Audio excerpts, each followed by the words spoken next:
A Texas homeowner recently turned himself in for an incident that he escalated and ultimately shot and killed a man. My name is John. I'm the founder and president of Gentle Response. My team and I travel the country conducting very dynamic, realistic conflict de-escalation training seminars for churches, businesses, corporations, state agencies, and law enforcement. Hit that like and subscribe button and ring that bell to be notified the next time I have another video out. I find these incidences in the news and social media, and I talk about how conflict de-escalation training knowledge and skills would have made a difference on the outcome. And this incident apparently began October 11th, about 4 in the morning. Homeowner, and I'll have the link to the story down below. Homeowner wakes up around 4 in the morning to use the bathroom, and he's walking through his dark house. He notices a car sitting dark in his driveway. Unknown car, doesn't recognize it, just sitting in his driveway, lights out. He immediately runs and grabs his gun and runs out there to confront the driver. Driver sees him running out to him, quickly puts the car in gear, turns on his lights, and starts to back out and to leave. The homeowner admits that he ran up beside the car and fired one shot that went through the guy's hand as he was holding it up to protect himself. It went through his head and out the passenger side window. Killed the driver. What conflict de-escalation training tips, lessons, and techniques can we pull out of this very unfortunate, very avoidable situation?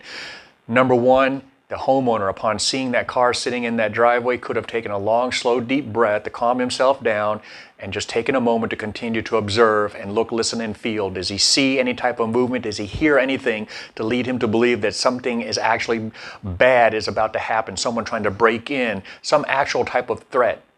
Because here's the thing.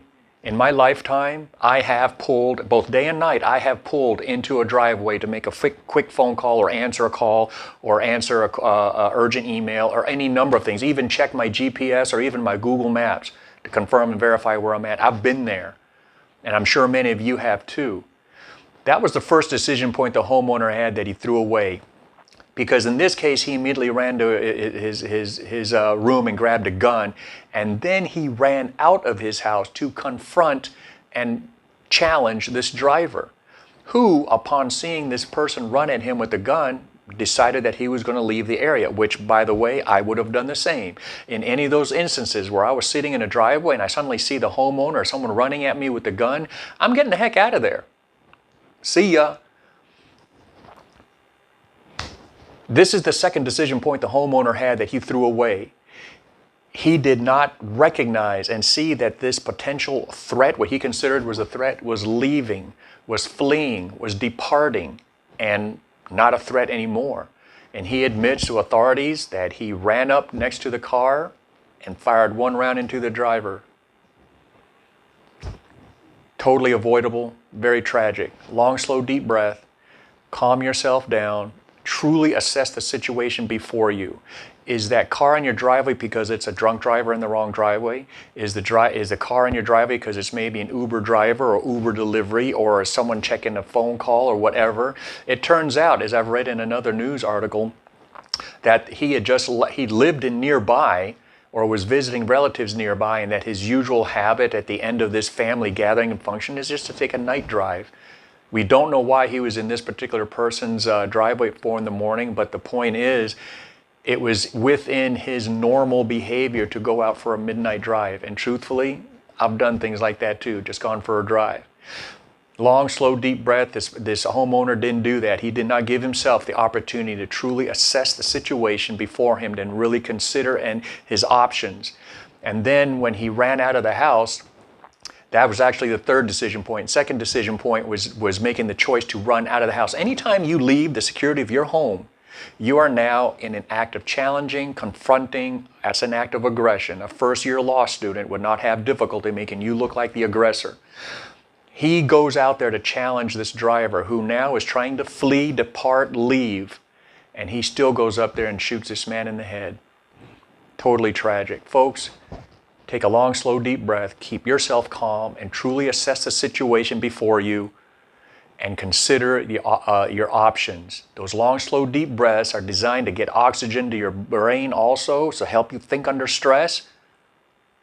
Long, slow, deep breath, keep yourself calm, truly assess the situation before you, Truly consider the different options you have and do not automatically run to a default idea that there's something nefarious right there. I've talked to a lot of people who always say, if A happens, I'm going to do B.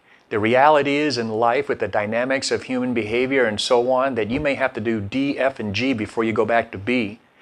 Give yourself an out. Have a general idea of how you'd react and respond to a situation, but don't lock yourself into a course of action which may be very wrong for that type of situation at that moment, at that time that you're actually dealing with.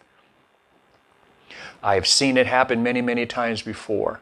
People will just lock themselves into a situation, into a course of action because they've told themselves a million times, just like this homeowner probably has done, that he's gone over and over in his mind how he's going to defend his home, his castle, defend his family. And he did not give himself any type of wiggle room, any options. And here we are. Long, slow, deep breath. Keep yourself calm. Truly assess the situation before you.